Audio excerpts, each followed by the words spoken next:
What is up, everybody? Tuesday after a huge weekend. I hope everybody has had some time to take in the draft, get excited for the season. The schedule release, by the way, Sunil, I think should be coming out next Thursday, which is extremely exciting. I love the schedule release because we know the opponents, but when do they play them? I think that's extra crucial. What does the travel look like? And then what games are you going to go to is the most important part as a fan. So look forward to that. But task on hand is we got to wrap up the draft. We got to look forward to what the 49ers can still do, possibly in free agency, to maybe make a last minute push to make this team as truly as much as all in team as they possibly can. And then a little bit of a surprise topic at the end. I just dropped it on Sunil like right before I went live. So hopefully he's able to think about the question, but we'll talk about that and I'll drop that to you guys as we get there. We're going to talk about all of those things plus more, and we're going to do it next.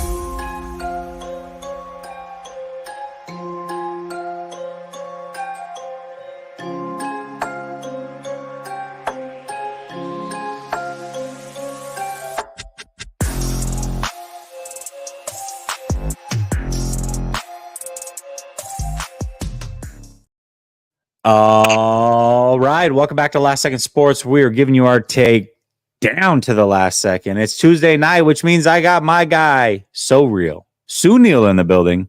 What's up, Sunil? Out here just living the dream. Had to take it to another part of my mansion to do the show today. Appreciate you having me on. Got to say, straight off the bat, your weekend of content for the draft I think was awesome. I think the hosts that you co-hosts you had on there, David, Marco, Coach, Brother Bob, I'm sure I'm missing some, Rohan. You guys did a job. It's really cool.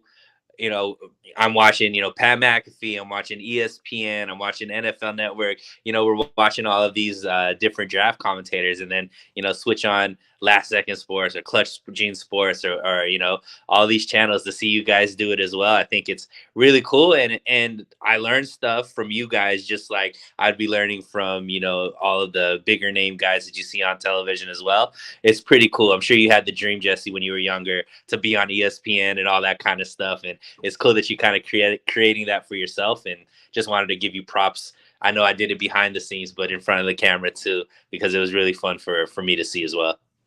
No, thank you very much, Sunil. And it was a blast having those guys on. I mean, they're so dang smart and they put so much effort into the draft and these prospects, and they just blow me away with their knowledge on these guys. And so it was like every single time somebody was picked, it's like, oh, well, I like this and this and this about him. It's like, dude, that you could tell, and you could tell the great thing about like David and Marco and these guys is they weren't reading scouting reports, right? Like they were just, this is off the top of the head, what they remember when they were watching them. And it's insane the knowledge that they have. And I think that they really brought that whole thing together. So love each and every one of them.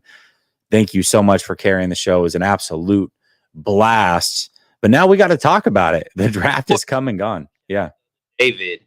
Because I know David, and sometimes we go back and forth on Twitter.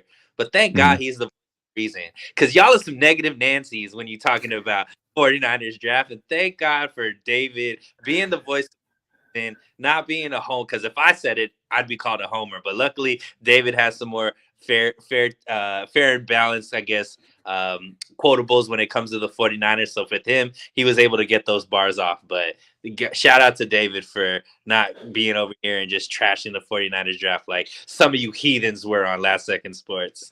Yeah, for sure. No, David did a good job. I mean, he was a big fan of some of these guys, and he phenomenal job. But now that the draft is come and gone, let's talk about position groups, because there was definitely a bit of a theme that happened here. They doubled up on wide receiver. They doubled up on the interior of the offensive line. They doubled up at secondary. So when you look at the position groups that they were able to cover in this draft, let's go positive first, since you're a positive kind of guy. We'll go with the positive first. What position group are you most happy that the 49ers were able to cover in this draft? And then we'll come back after we each go and give the position group that we wish they would have went after in this draft. Yeah, and I mean, I think before we could even answer this question, Jesse, for me, I think there was a definite theme, like you mentioned, to this draft. I think the 49ers had a distinctive plan about what they were trying to solve in this draft.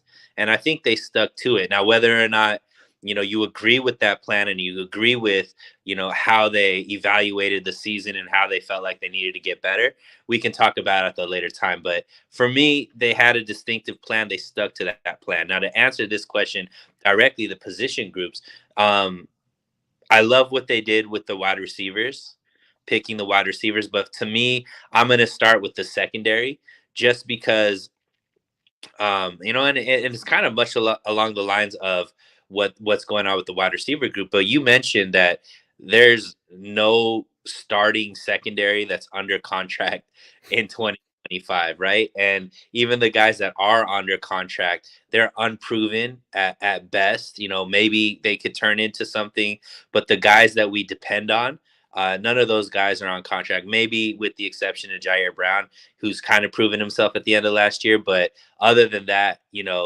we didn't have another outside. We didn't have a bona fide outside corner that we could trust. We didn't have another safety that we could trust. And it seems like the two guys that they brought in Renato and Mustafa, those guys seem like 49ers, Jesse. They seem like the type of players that they remind me of Demo, the swagger, the attitude, the aggressiveness, the physical type of play. And both of us are huge fans of Demo. And so to have guys like that be drafted, to me, I think is I really was excited about those guys. And that was great. And I don't know if you got this sense as well, Jesse, because we talked about it on last week's show. I don't get too deep in the weeds, just analyzing all of these guys. But once they get drafted and they're 49ers, then I'm doing a lot of research. The way that pretty much all of the draft picks, but we'll focus on, the two that we're just talking about. They seem like draft picks where a lot of the football guys are like, yo, these guys are ballers. The guys that I respect, like they love these type of guys. So for me, I'm going to go with the secondary moves that they made just because it goes along lines. We got a secondary coach as our new DC. It seems like we're going to start playing more man. We already been hybriding closer to playing more man. Having another guy there that can match up with Demo and Mooney Ward for this season, I think is phenomenal. And then, next season could eventually be the guy and give some flexibility if we can't sign, both Demo and Mooney Ward next season. Yeah, absolutely. What's crazy is as the draft was going, I remember our bold predictions from last week. And you remember one of the bold predictions I had was don't be surprised if they go receiver round 1 or round 2. And they went receiver round 1. So I wasn't shocked that they went receiver, but it was like I was kind of shocked, but like, my gosh, man, why? Why did you have to do it? No. But overall, I was going to say secondary, but I'll take another position group because I think there was multiple that we can go with here. Interior offensive line. I mean, I know that everybody wants a tackle, and I did too. I get all of that. But you need to address the offensive line as a whole. And when you go and get Dominic Pooney, who can play all 5 positions, who didn't give up a sack at Kansas, like that's absolutely incredible. He is... Just watching him, he's so nimble and so quick. And so, I mean, he's just so polished and what he brings to the table. I am so excited to have him on this team. I don't know what he contributes this year outside of just filling in for everybody once they get injured. So I'm sure he's going to figure out a way to play a little bit of tackle, a little bit of guard, what have you. But the future for him on this team, I think, is bright, especially because the offensive line is really in flux as well. Maybe not quite as much as the secondary, but if Trent Williams retires, I mean, you're looking at a situation where it's like 3 out of the 5, maybe 4 out of the 5 starting offensive linemen might be different next year. And that's a little bit crazy to think about. But Pooney can fill in at any one of those roles. And having a guy like that is very comforting. Now they double back in round 6 and they take Jarrett Kingston. Not my guy of choice. I wanted Bo Limmer, who ironically went to the Rams just a pick or two later, but it doesn't really matter because the 49ers and I were on the same page in the fact that we wanted an interior offensive lineman there. They chose somebody different than what I chose. I've just got to trust the fact that they really, really like the player in Kingston and see a role for him going forward. So I'm going to hope that that's the case. But ultimately, again, I know they didn't get a tackle, but they did get 2 offensive linemen on the interior. And maybe both of these guys are starting by next year. So for me, yes, we would have loved many more offensive linemen or maybe different offensive linemen, and that's okay. But ultimately, they did get the interior offensive lineman, and you have to be happy about that. So I'm very happy they addressed the interior side of that offensive line. And then you mix in, the undrafted free agent, the center for from sure. He, I was surprised that he wasn't drafted. That offensive line was really good for Michigan. He was the starting center for a championship team. I'm sure Harbaugh would have drafted him if he didn't have, a center, an all-pro center already there. But yeah, I mean, for the 49ers to get him, even though I'm sure Harbaugh would have loved to bring him in as an undrafted, that I think that bodes well too, because that could be your starting center, in a few years as well. I mocked him to the 49ers in round 6 or 7 a lot. So I'm actually very happy that he was brought in as well. And he might make more of an impact than Jarrett Kingston. We'll see. But yeah, ultimately, I think they did do a good job of trying to address the interior of the offensive line. It's just the outside, the tackles, and especially with some of the fan favorites being there in round 2. That was a little bit hard to watch, I understand, but ultimately they did what they did. I think the draft was fine overall, and addressing that was extremely important. So that in secondary, I agree with. Now, let's go flip side of that. Let's go a position group you wish they did address a little bit more or just at all in this draft. What do you think?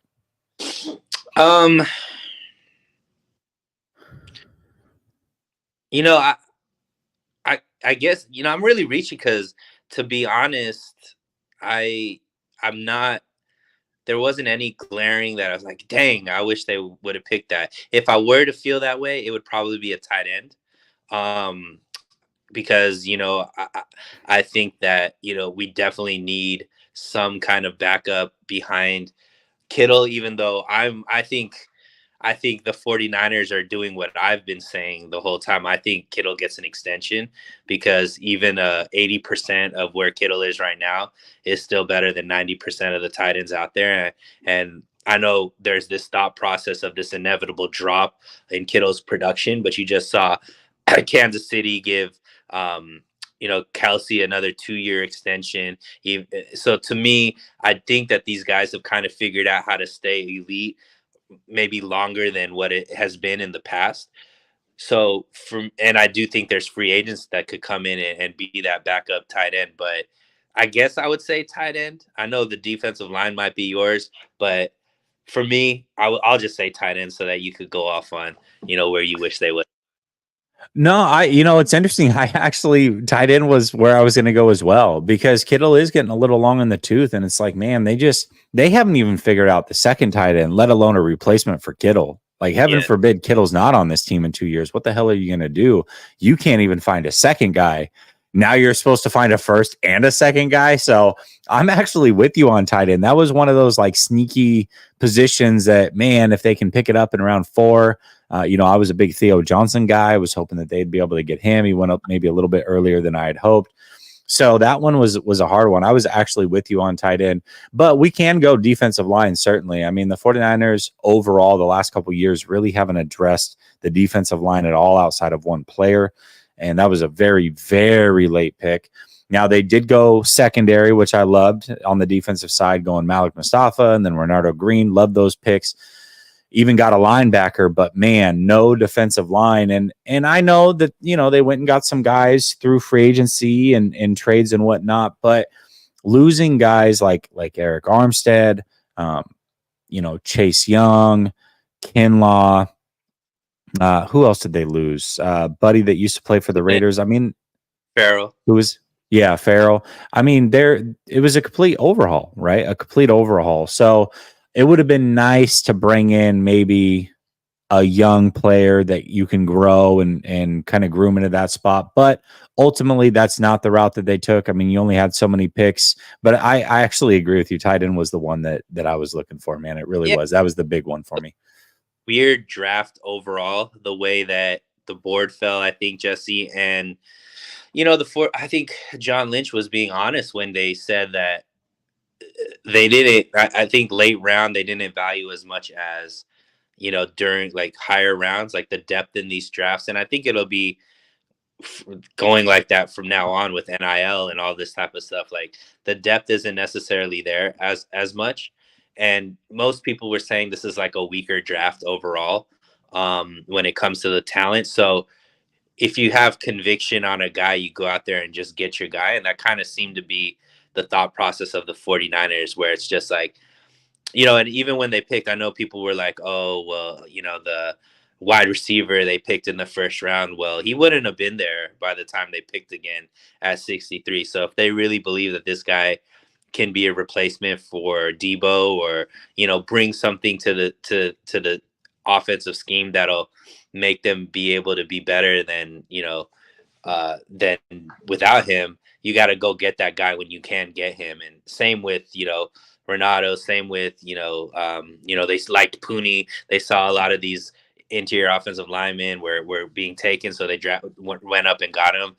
The running back they got. So to me, they had specific guys that they just wanted to get, and they didn't want to play to chance that these guys weren't going to be there because of the, people were just, it was like everything was a run. It wasn't like scattered like most drafts are. It was like when the offensive line started going, everybody started big offensive line. When the wide receivers started getting taken, everybody started taking wide receivers, with corners and, running backs, all of that. So I get it, because of not as much depth. You can't just be like, oh, well, there's a guy in the 6th round that'll be just as good as the guy that we want in the 4th round. That, I think, was the case in previous years, not so much in this draft. Yeah, most certainly. I agree with you. It definitely started to fall very interesting. I remember the start of round 4 was like, oh my gosh, look at all these players that are available.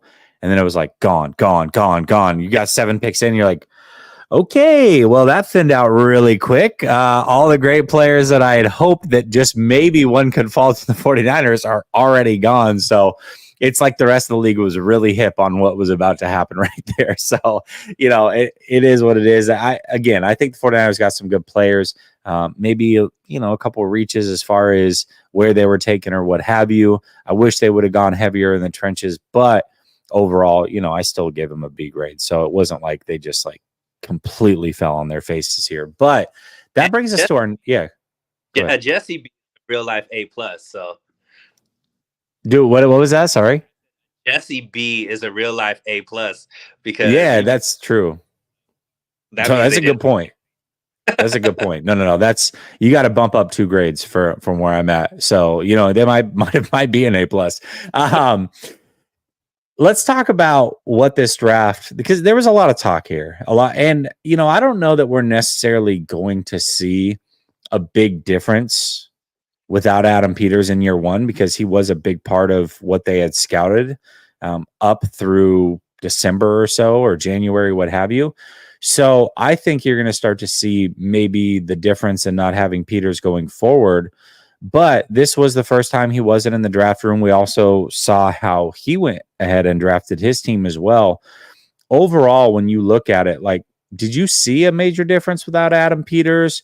If so, what did you see? What were they lacking? Would they do better? What was your observation on this team drafting without Adam Peters for the first time? Yeah, and I think you made a great point. Like, I did see a difference. I don't know if that's because of Adam Peters necessarily yet. But I do think, and I think, one of the things that I want to preface this with is, there's a lot of people that during the draft, they're like, oh, Adam Peters, like, look at what he's drafting. Look at what the 49ers are drafting. Like, they're in 2 different positions as far as what they're doing for the team. Adam Peters is bare, like, bare cupboard of talent. So he has full reign to pick whatever they need to pick without worried about money, cap space, all that kind of stuff. The 49ers are in a completely different situation when they're drafting, right? They have a full cupboard and they're looking for ways to get over the hump type of situation. And when people are like, well, Adam Peters is doing a better job in year one than Lynch did in year one, I would agree with that. I would also say that Adam Peters got to see without the pressure on his shoulders what works and what doesn't work, and building a team that can make it to the Super Bowl, right? So he's taking all of those years of being underneath John Lynch to and take that, and he's an extremely bright guy, extremely great talent. I would expect the Commanders to be really good in just a few years, because he saw how good the 49ers could get in just a few years. And I think him getting the quarterback in year one is what the 49ers probably should have done year one when you look back at it. And so he's not making the same mistakes the 49ers did. But to answer the question of what I saw was different, Jesse, to me, we spoke about for the last few weeks, this draft is different, where the 49ers have to hit. Like, the talent that they get in this draft it needs to be able to be impactful players, because they're not going to have as much freedom in free agency to be able to make up if they miss on a Drake Jackson. They can't sign a Chase Young or sign a Leonard Floyd and all that kind of stuff. They can't do that anymore. And I think they took a little more chances in previous drafts with guys that had maybe higher ceilings but lower floors. And I think in this draft, you saw them take higher floors and maybe not higher ceilings. Guys that have played in college a lot longer, right? They took a lot of fifth-year seniors, guys that have played 3-4 years in college, that have a lot of tape on them. Now, the negative about that is developing those guys compared to maybe the younger guys that have more upside, quote unquote. They might not have that ceiling as high, but the benefit is you pretty much know the type of player that you have and how they can fit into your system. And I think that's what the 49ers did. Everybody that they picked, for the most part, were quote unquote older players that that a lot of their negatives, Jesse, were that they're old.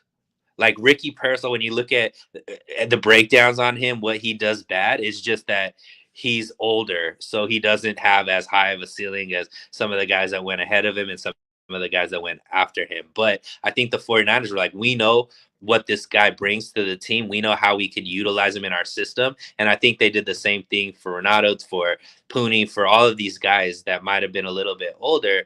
We know what they're going to do. We believe that they're going to hit, which is different from guys that they've drafted in the past. Danny Gray's, the running backs, the TDPs, and all these guys that were maybe 1 or 2 years in college and then they were gone, but they had great upsides. Obviously, they didn't pan out in the 49er system, which I don't think is for everybody.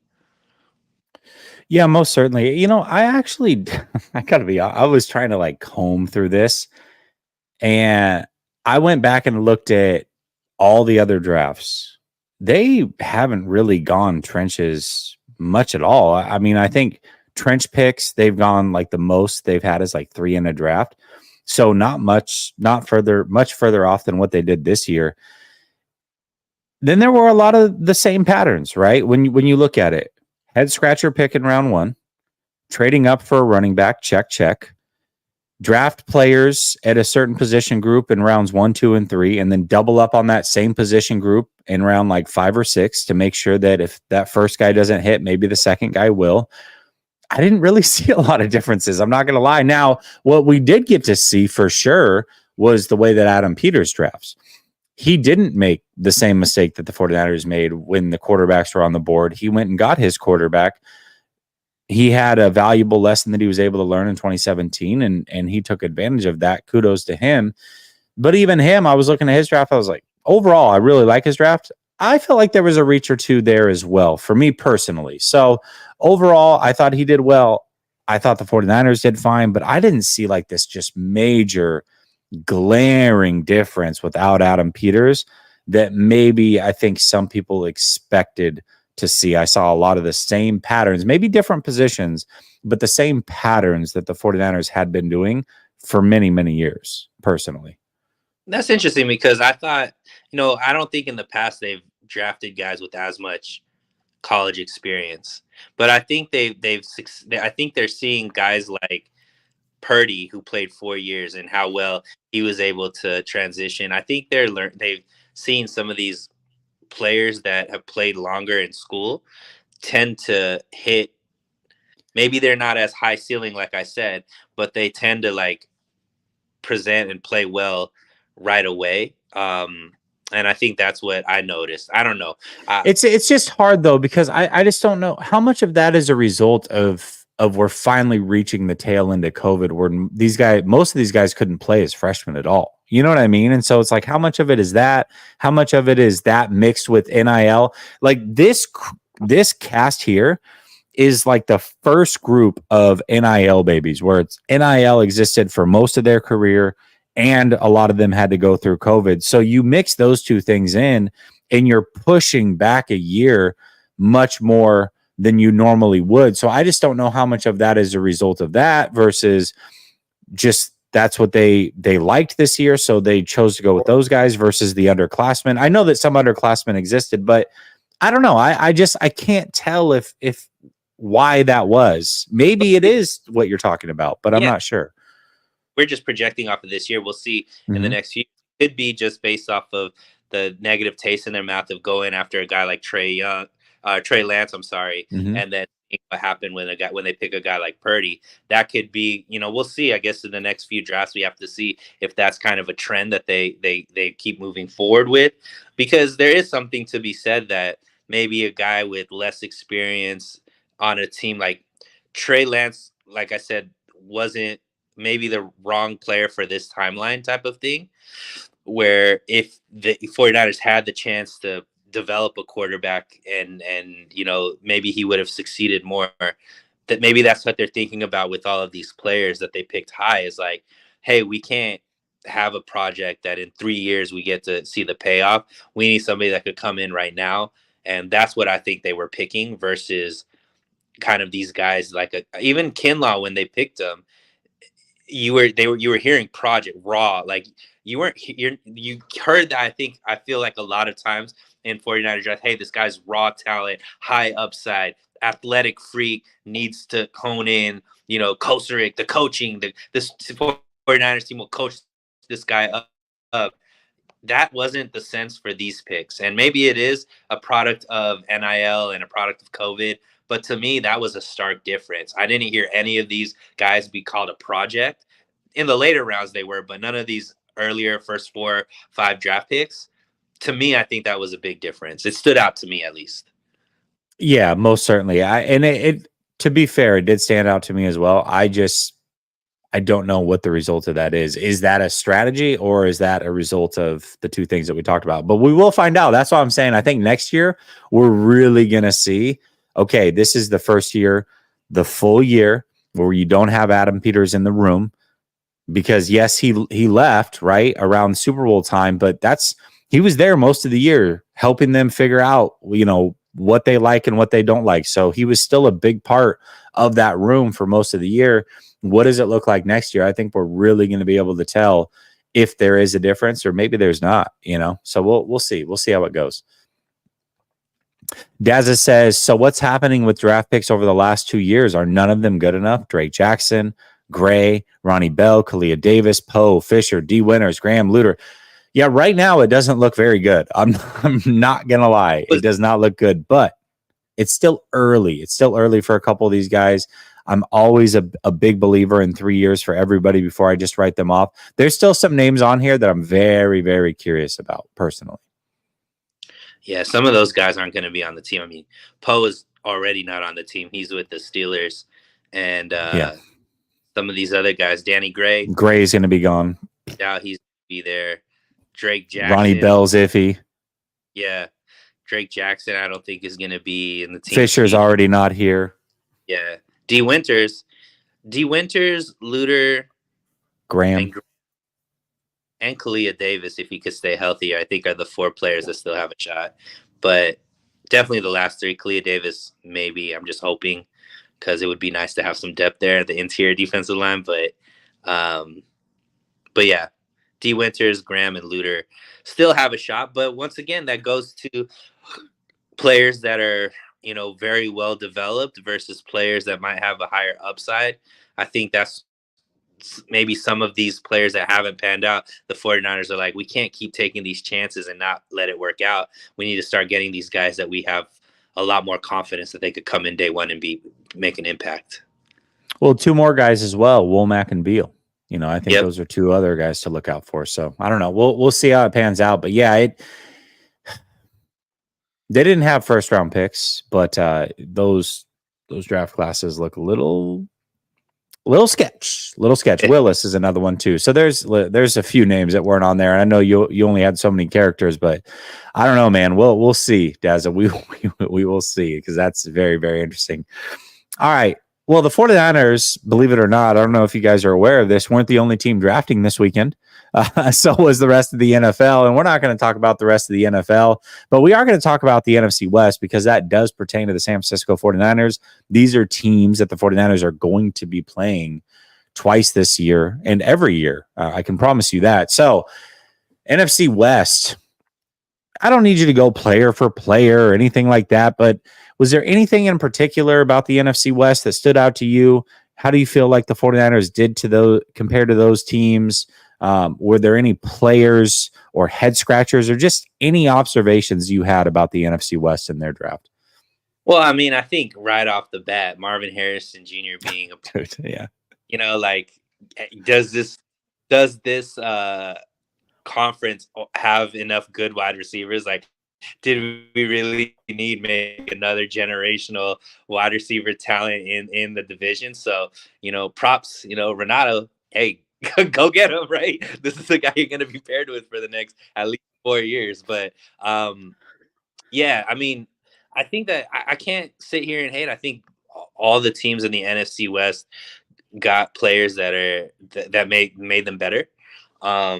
Which, I think we're a quality conference. Like, even Arizona, that isn't the clown show that they had been, 10 years ago or whatever the case may be, right? They're a formidable team. They have a good quarterback. They're building the right way. They got rid of, Kingsbury, and, we'll see what they amount to. But overall, I do think that they all got better. Now, did they get better to the point where I think they've caught up with the 49ers? I'm not ready to say that. I still think that there's still a solid gap in talent when it comes to our team versus, these other teams. But, I can't say that the gap is as big as it was the last 2 years.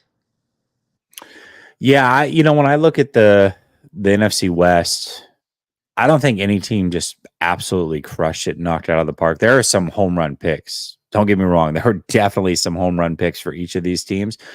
But the NFC West, for me, the theme was just solid. I looked at all of them, and I had them all in the B range, B plus range. And for me, that means that including the 49ers, everybody did well. Nobody hit major home runs from top to bottom. I mean, I can look at each one of their drafts and say, hey, I really like this.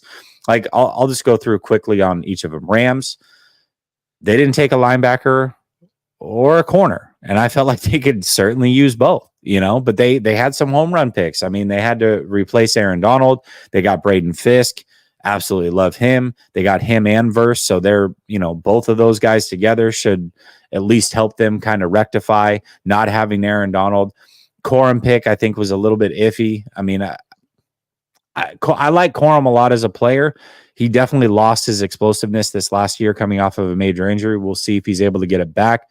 But as a spell back, I do like that. I still felt like it might have been a little bit early. I love their late pick in Bo Limmer. Overall, I thought they did well. But again, not a home run. You look at Seattle. They didn't have a second round pick, but they went trenches. And I love that for them. I mean, They probably got both of their guards for the future. They got Byron Murphy, who's the best defensive player, arguably, in this whole draft. Somehow he fell past the Falcons, who ended up taking Penix, and then right into the laps of the Seattle Seahawks. Gosh damn it. So, that was a home run pick. But, they went a little crazy on the cornerbacks. Good cornerbacks. Nehemiah Pritchard's a really good corner. Love him. But why DJ James on the back end? And I think they got a little squirrely in the middle rounds too. They had some opportunities to go linebacker or edge rusher and didn't do it. And then when I look at Arizona, of course, Marvin Harrison stands out. Max Melton was a great pick. I thought Darius Robinson was a little bit of a head scratcher with Jerzon Newton on the board. And then in the third round, they had 4 third-round picks, and I just feel like they screwed the pooch completely with their third round. They really could have beefed up their offensive line. There was Beebe, Amageji, Haynes, Zenter, all on the board. They didn't get any of them. They took one offensive lineman. They took a tight end, a corner, and a running back. I felt like that got a little bit squirrely. I like what they did towards the tail end of the draft, but again, none of these teams drafted perfect, and it's easy to look at this through the lens of a 49er fan and look at our draft only and be like, oh my gosh, why? They missed here and they did this and they should have changed this. You could really look across the NFL, and outside of maybe 3 to 5 teams, there's a hole. They messed up here. They could have done this, they love this. Everybody has their weaknesses that they have in the draft. The 49ers are not unique to that. And it is nice looking across the NFC West. And I respect all those front offices. I like what they all bring to the table. But ultimately, I don't think any of them just had this, oh my gosh, draft that the 49ers were left way behind on, is my takeaway. Yeah, none of those rosters were comparable to what the 49ers are bringing back either. So, the 49ers still have at least a year left where they're head and shoulders better talent-wise than the rest of the conference. And then, we'll see next year what happens.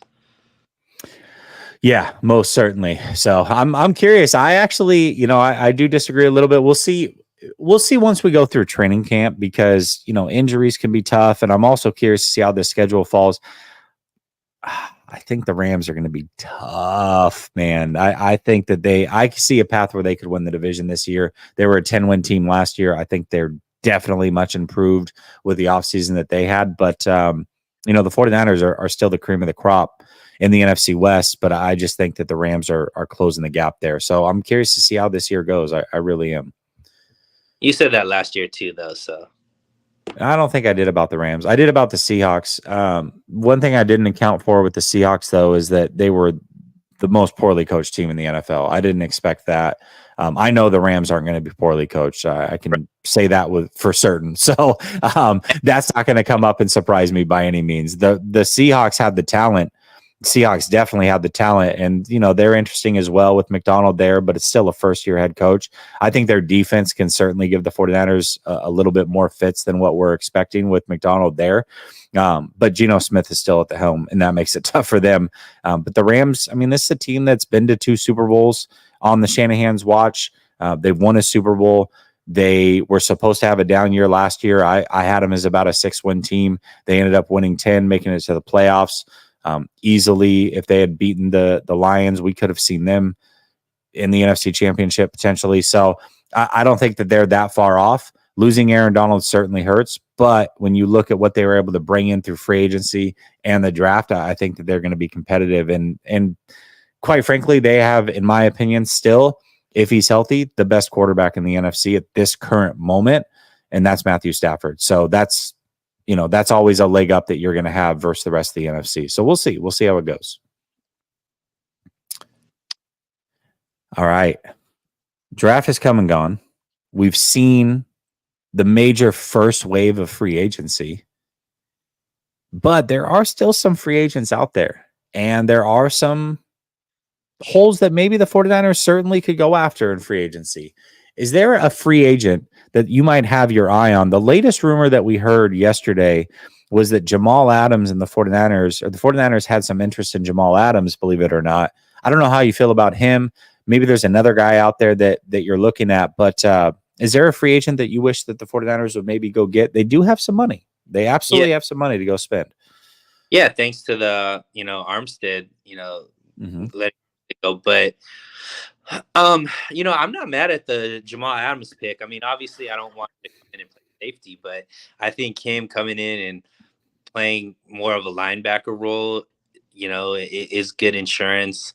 If Dre Greenlaw, till Dre Greenlaw is completely healthy or whatnot. Problem is Jamal Adams isn't the most healthy player. It's like that's always there. I'm going to pick this player, Jesse, just because I feel like every single year we want the 49ers to take this player, and he's always available after the draft. I already know where you're going with this. Go ahead. Go ahead. Ngakwe is the player that the 49ers need to finally sign. Third year. Because every single year he's available. Every single year I think on the show we talk about go sign Yannick Ngakwe. This is probably the year they least need it because they have edge and stuff. But I'm just still gonna say go get Yannick Ngakwe so we could finally be right on one of these shows when we talk about the free agents that they should go get. Man, it's funny because when I saw him on the list, I was like, you know what, Yannick Ngakwe, let's do it. But I'm refraining because this is now the third year that I easily could have said that.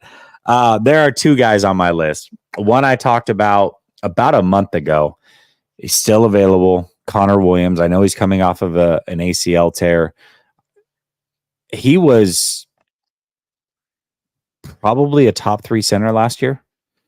Top 3 center. And he's coming off of an injury. Certainly, you're probably going to have to nurse him back. But ACL tears, you easily can come back in around 9 months or so. I think if they sign him on a 1-year prove-it deal, allows him to kind of hit the open market again next year. But I just think that he can come in around week 6, week 7, and be an instant major upgrade at the center position. So if he can get right and healthy, Connor Williams, I think, is absolutely a guy that I would love to have. And we're talking about second tight ends now. Now, this is not a long-term answer by any means, but I think Robert Tonyan Jr. is a pretty good tight end. He's nothing special, nothing crazy. But if you're looking for a second guy, somebody who hasn't been here already, I think Tonyan might be a guy that you can bring in and potentially fill that tight end 2 role if none of these other players pan out. Now, I know that they got the unrestricted free agent. They got the 2 guys they drafted last year. Potentially one of these guys steps up. That would be great. But if not, Tanyan's a guy that you can bring into camp, and he's going to push people at the very, very least. He's a veteran. He's savvy. He's just a good football player, good solid football player. And as your tight end 2, I think you can do worse. So for me, Connor Williams would be 1. I would love Ngakwe, but I just can't go there again for a 3rd straight offseason. And Robert Tonyan, I think, would also be an option for the San Francisco 49ers as well. One of Kittle's guys. So they would get, Kittle would be open arms to have him in the tight end room with him. And he kind of he's like a very, very poor man's Kittle, right? He's not as explosive, doesn't have maybe the yak ability, and not as great of a blocker, but pretty competent in all of those areas nonetheless. Yeah, absolutely. So listen, there's I guess the theme is if you look over the best available free agents, there are some players out there that can make a difference. And Malik Mustafa kind of changes things. I know a lot of people were like on the Simmons bandwagon, what have you, but now you've got Malik Mustafa, who I love having on this team. I'll take him over a 31-year-old safety, although very good. Simmons is very, very good. Don't get me wrong, but I like the youth and just the overall athleticism that Malik Mustafa brings. So I'm happy that he was able to come in. So now I'm transitioning offensive line. Yeah. I'm also okay with them not picking up anybody, Jesse, and saving that money for sure and to make a big acquisition, right? So like that's something that we know the 49ers do, especially in years that they know they're going to make the playoffs and make a run. That it'll be nice to have that money. Maybe we could trade a team that's selling, players. That would be something to keep the money for. Because I guess for me, I don't see the super need at any position. I think they're pretty solid with who they have.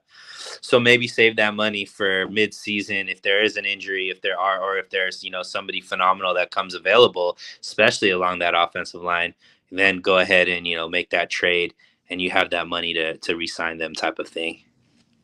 Yeah, absolutely. And that's a strategy that they've deployed the last couple years when they have been competitive. I have zero issue with that. In fact, that was something that I wanted them to do last year. They did make that midseason trade, got them to a Super Bowl. Unfortunately, they were unable to cash in overall. But yes, that is always, always, always an option. So I'm looking forward to that being a possibility as well. Absolutely. Lopsided trades where they can take on money, no issue with it at all. Leon Sandcastle, love it. Cowing has the best acceleration in the draft class, hits over 13 miles per hour in the first 5 yards. Kyle wants to use him for the cheat play Miami uses with Hill, where he gets a running start. I'm all for it, man. I like Cowing. I was Anthony Gold guy, liked him a little bit more, but overall the profile that Cowing brings, that Gold brings, almost athletically identical. So I loved the pick in getting Cowing. I hope that, his frame holds up in the NFL. And as long as he's not getting touched, which is a big possibility because he's just that fast, that quick, that he might not take a lot of big hits, but he's slider frame, but definitely a weapon, somebody that they can deploy and shake things up. And a profile, frankly, that the 49ers have not had the whole time that Shanahan has been here. I think he brings something different and exciting to this roster. I like it. Great route runner too.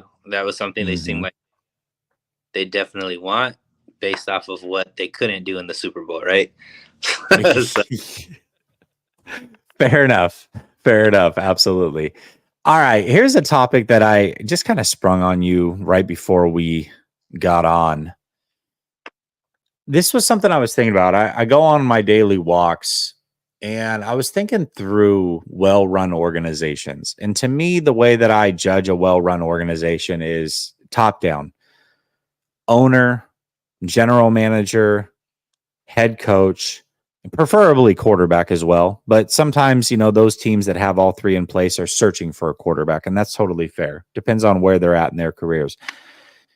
And ultimately, yes, we critique the 49ers, me a little bit more than a lot, but I think really when it came down to it, you have to really understand that the 49ers are a very, very well-run organization. So I'm going to give you some teams, Sunil, and you tell me if you think this team is better ran than the 49ers or not. And let's see where the 49ers end up on your list. I had them borderline top 5. You could maybe anywhere from 4 to 7. For me was about right, but I'll go through some other teams that I think are very well ran, and you tell me, hey, that team or the 49ers. Sound good? Yep. All right. Let's start with the defending Super Bowl champs, the Kansas City Chiefs. Do you think them or the 49ers are better ran at this point? Kansas City Chiefs. I think they have the best GM in the league, and I think they have the best coach in the league, and obviously the best quarterback in the league. So that's the 3 things that you mentioned. GM, I think it does an amazing job. Andy Reid to me is the best coach in the league, and close to being the greatest coach of all time. And Patrick Mahomes to me is the best quarterback in the league. So they're by far number 1 in my books. Okay. All right. Baltimore Ravens.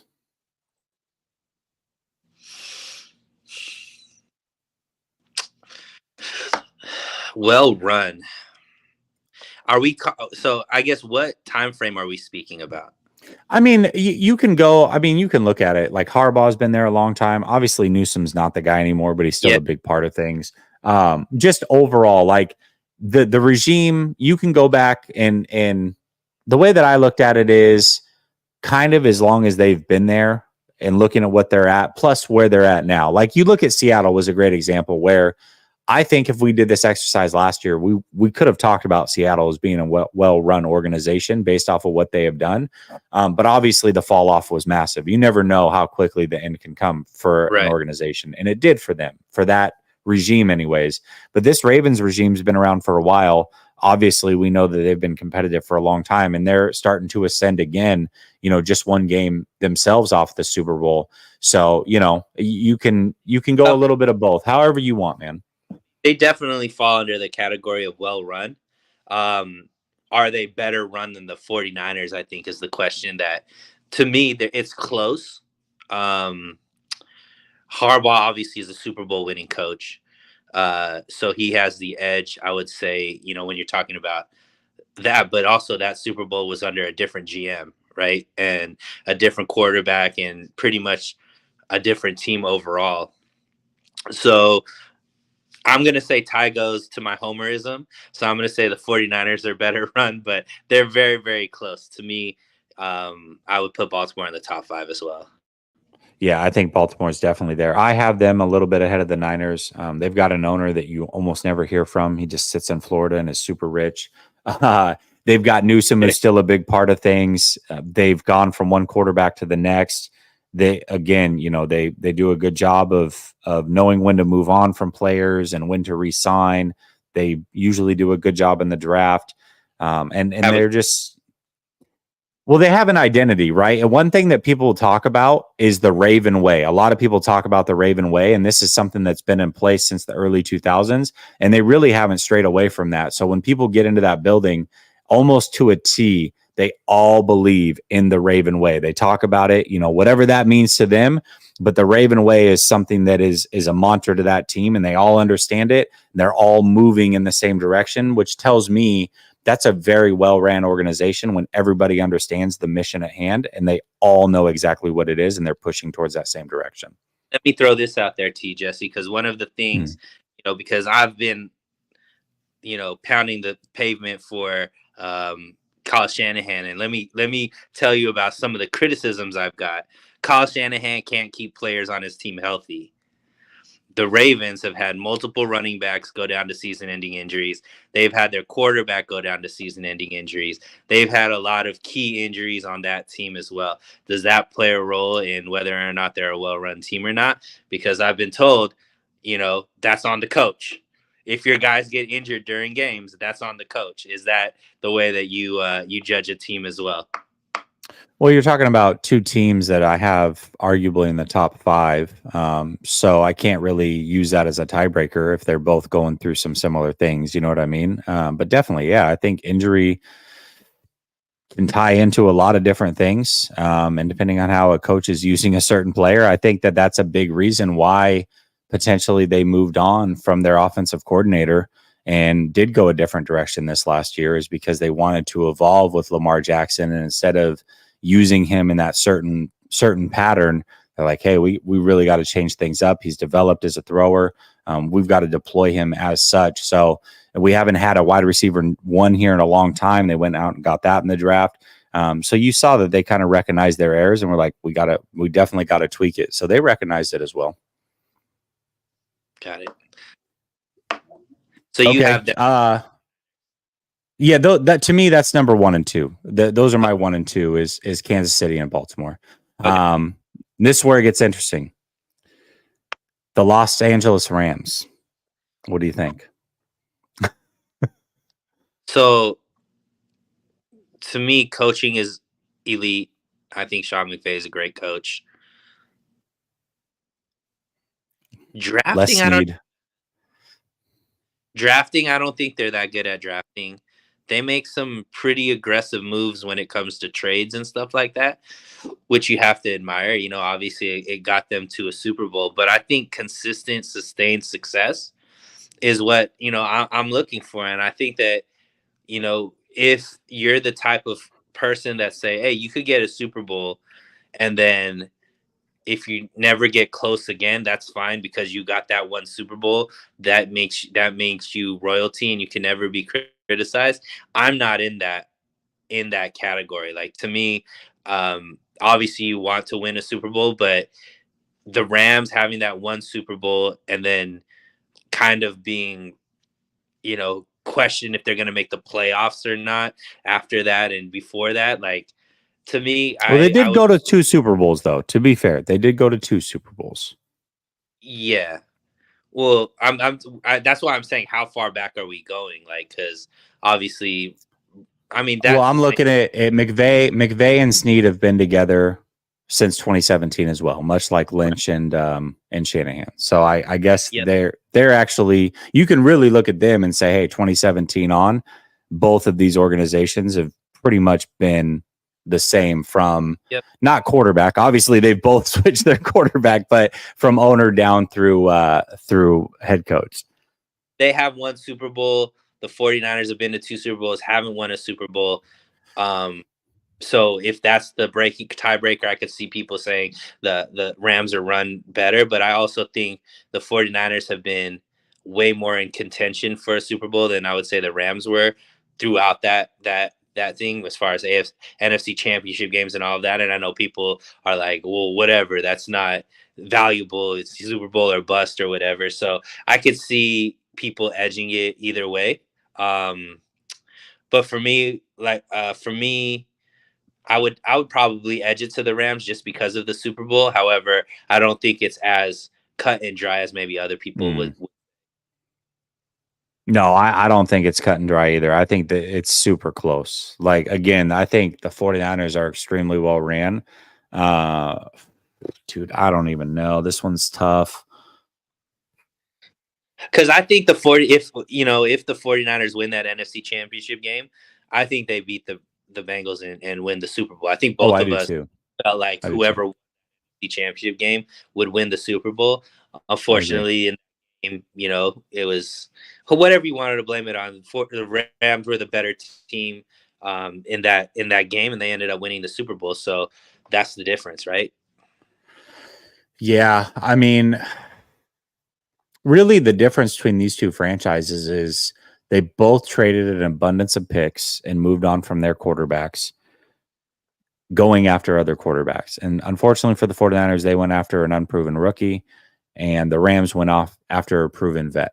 And that's the difference in one winning a Super Bowl and the other one not. They both had a similar style as far as that went.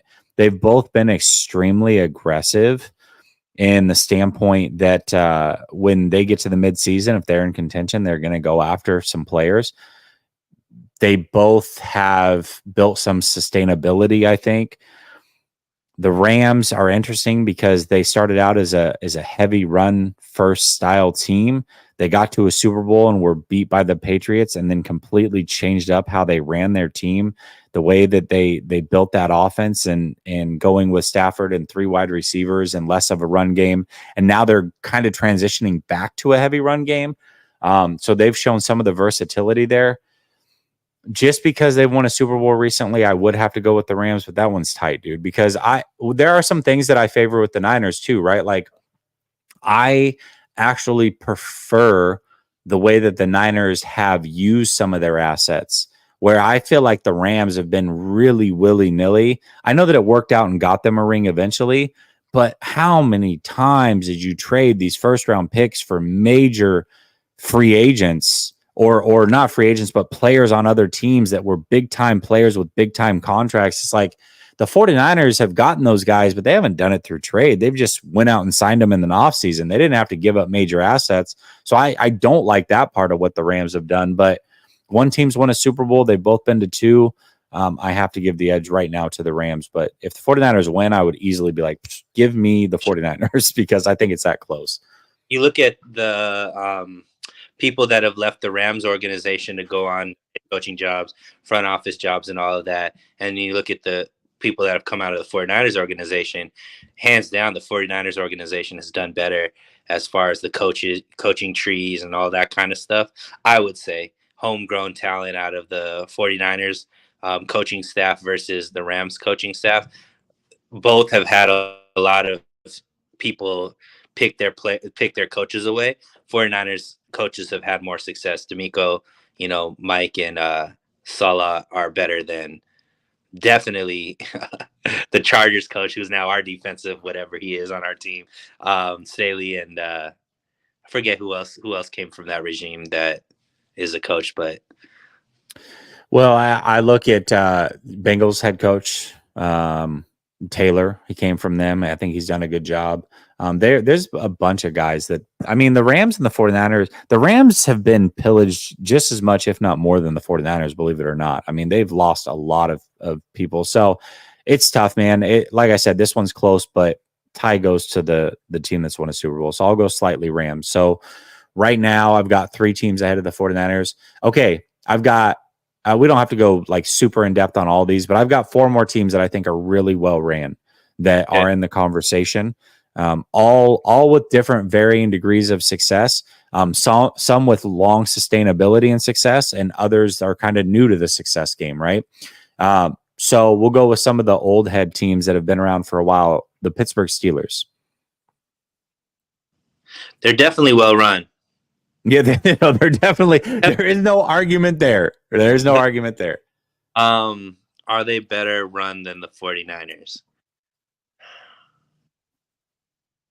I think long term, the answer is 100% yes. But really, we take a snapshot of this regime versus that regime over the last 5. I don't. Their GM been the same the whole time that the coach has been there? I don't know. I want to say that Khan's been there, but I could be wrong. I don't know. Yeah, I don't really know their GM to really speak to that. I think that they've been mediocre in talent for quite some time. I think that their coach is great. I don't think he gets enough credit for constantly putting together non-losing seasons. I don't think he's ever had a losing season in his career, but I don't think talent-wise they've brought in the type of talent that the 49ers have under this regime. So that I think is a glaring difference. Now, obviously, Mike Tomlin has a Super Bowl to his name. However, I don't think they've retooled in a way since that team was around and that quarterback was around in a way that I could significantly say that they're better than the 49ers. I actually think the 49ers are better right now than the way that the Steelers have been run. Yeah, I agree. I mean, I think that the ownership group's phenomenal, obviously, and they've had long sustainability and great success. They've continuously put a good product forward, and kudos to them. But when I look at just strictly this regime versus the regime they have in place, I have to go with the 49ers. I mean, they've been to a couple Super Bowls. They've been consistently in the NFC Championship game. You have to give the edge of the 49ers. So I agree there. Okay, I'm going to go with another team that's had a long-term success. Although this head coach came around the exact same time that the 49ers came around, and this is the Green Bay Packers. Whew. So the thing that is, I'm still going to put the 49ers ahead because Green Bay hasn't been able to maximize anything, even though they had a Hall of Fame quarterback. They have obviously I think they have the right guy in Bakersfield's own Jordan Love over there as well. They're still not beating the 49ers and having the type of success the 49ers are having. I would definitely put them in a well-run category, not better than the 49ers though. Yeah, they're definitely one of the better ran franchises, especially long-term in the NFL. I mean, seemingly, we'll find out, for sure what Love is, but it does seem like they've gone 3 straight franchise. That is tough to do. Franchise quarterback. But that is not necessarily what we're comparing here. Long term, certainly you'd have to give them the edge. But this regime versus that regime right now, it's certainly the 49ers. And these 2 teams, I'll answer for you because I think we're going to be exactly on the same page. Still a little bit early to really put them there permanently, but they're coming, and we might have this conversation about them in a year or 2, and maybe they'll be right there as well. But look out for the Lions and the Texans. Believe it or not, the Detroit Lions, a well-run organization all of a sudden, and the Texans, obviously well-run, but they're still early. They're still early in what they're building. So those 2 teams, I'll give it some more time. But really, when you look across the NFL, at max, like if you really want to pour through it, you could maybe throw a couple more teams in there. I think you have the 49ers at 3 and I have 2. You had them at 2. I have the Rams, I guess, over them. Okay, There's so only 3. I would say there's only 2 GMs that I could definitively say are better than Lynch. And that's Veach with Kansas City, and that's Howie Roseman with the. Those two to me are GMs that are better. Everybody else, I could make an argument where Lynch Lynch, Shanahan, is better than that GM and coach. Howie Roseman. Now I can make the argument because I don't think Sirianni is as good as Lynch, so that would be there. But if Howie Roseman had a better coach there, that would be an organization that I would say could be better. I agree, because I think Veach and Howie Roseman to me are the 2 best GMs, and I don't think it's even close as far as what Howie Roseman's able to completely agree. What Veach. No, so I would put the Eagles. Like if I'm going 10 teams, I'm putting the Eagles in there. But I just right now, I mean, listen, say what you want about Shanahan, but they don't have a coach that can hold a candle at this point. Like he's an absolute. I'm shocked that he stayed there. But they're like I'd say there's maybe 10 teams that you look at and say they're well-run organizations. The Eagles are one of them. But I can't put them above the 49ers, not with that head coach. Sirianni's absolute dog water. So that being said, I think we both have – you had the 49ers at 3. I have them at 4. Ultimately, we both look at the 49ers from top to bottom as a well-run organization, a very well-run organization. And there are some teams that are well-run as well, but just not quite as well-run as the 49ers. So regardless of no matter how critical, I may come off from time to time or what have you, obviously, all in all, I look at the 49ers as one of the best organizations in football, and that's not easy to be there. You know what I mean? So kudos to them, certainly. And as a fan base, it's awesome to know that you have one of the better well-run organizations in the NFL, because there are a lot of crap shows, man. You look across the NFL, there's a lot of teams that you're like, dude, what is going on over there? Like, how does this continue to happen year after year after year? And right now, and that was the 49ers under Jed York for a while. It really was. Luckily, right now, that is not the case. So take a deep breath and feel good about that one. Yeah, and don't always think the grass is greener, right? Yeah, absolutely. Mike Drop says, shout out to So Real. We bonded with the K-Dot disc, so I'm not going to let him have it this evening. Let's be honest, though. Kyle fumbled the dynasty. Yeah, if they don't win a Super Bowl, and either way, I mean, definitely it seems like it's been fumbled. But they win a Super Bowl this year, man, you never know. I mean, they might be able to regain it, so we'll see. But it does seem like as if the dynasty has been fumbled a little bit, and that sucks. So I hear you. Mansa, Jesse is not a fan of the Kendrick Lamar diss track. He thinks that it's mid at best. He does say Drake's is mid at best as well.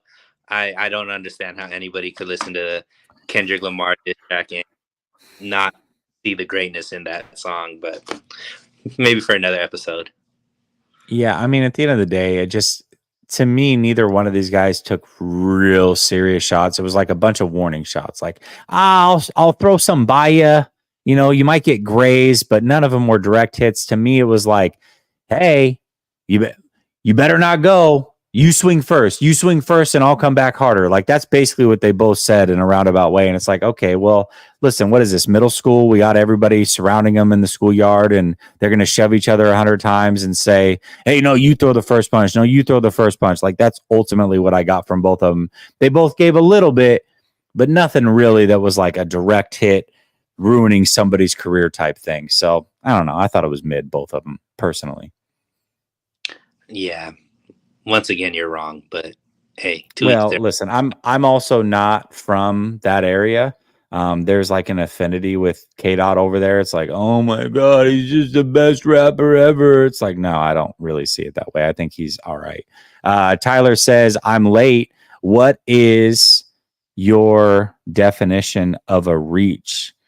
Well, I mean, I think that there's actually a good board that was put together reach wise by Mock Draft Database, and they actually have the 49ers on here quite a bit. I shared it yesterday during my show with Coach, but I'll quickly show this to you as well. Hold on a second. Oops. Just since we're here. So according to the Mock Draft Database, this is every reach that the 49ers have had under this regime. And basically what Mock Draft Database does, they take every mock draft across basically the whole internet, and they come up with a consensus. These are our top prospects, who's a reach, who's not. This list here is not every reach the 49ers have had, but it's every reach that is at least 50% higher than the consensus that they have from their mock drafts. And if you look at the list, quite frankly, they've know what a reach is and what a reach isn't, because you look at these players and most of them have been major reaches when it's all said and done. So I think that they've got a better grasp of it than what I have. They have 2 players from this year's draft. We'll see how that goes. And Ricky Purcell and Renata Green. Last year they had Latu and Moody. They've had guys like Zakel and Womack, TDP, Trey Lance, Warner, School, Hurd, Taylor. I mean, a lot of players that just weren't very good. So I'll let them take it away because I feel like they've defined it better than I have. So there you go. That's a reach. Those are the reaches the 49ers have had. Let's see. Make sure I didn't miss one. Mike Drop says Jesse doesn't like E40. That's true. If you don't like it, he's all right. I definitely grew up on E40, but not, I don't know. He's all right. Don't like E40. You won't like his delivery. You have to listen to that disc 5 or 6. No, see, I'm not doing it. If I'm not picking up at least what you're laying down a little bit through the first time through, then I don't care. I'm not. Listen, that makes a lot. No, it makes a lot not of sense doing why it. you see the genius in it at that point. Then, because I've listened to that probably. It's a 6-minute song. I probably easily listened to it 15 times, and each time I caught. I've listened to it twice. And I was like, yeah, it's mid both times. Did you have father stuff? Did I what? The father stuff. Yeah. Oh, yeah. No. Listen, I'm not saying that there wasn't like some good bars in there. It was a 6-minute song. It's not like the whole thing from beginning to end was just hot garbage. But to me, like neither of them, like I said, went for the jugular. This was like these were warning shots that they were sending across the bow. I think Drake did the same thing to him, and then he came back over the top and was like, I'm gonna jab, right? I'm gonna hit you with some and let you know, like, hey, there's more in the chamber. But nobody was like, I'm trying to end your career on site right here. That's not the vibe that I got from either one of them personally. That's the way that I read the situation. So it's like either go or don't. What are we doing here? No, do you feel like that was like a career ender type jab that he was taking during that? That's not the way that I looked at that at all. Song that's gonna end a career of a guy like Drake. Like I don't think I'm not saying end a career, but listen, when I think of the great. Okay, go ahead. Because I don't think that there's been this level, even when you go back to Biggie and Pac, when you go back to like NWA versus Ice Cube, Jay-Z and Nas, they were all really, really big hip hop stars.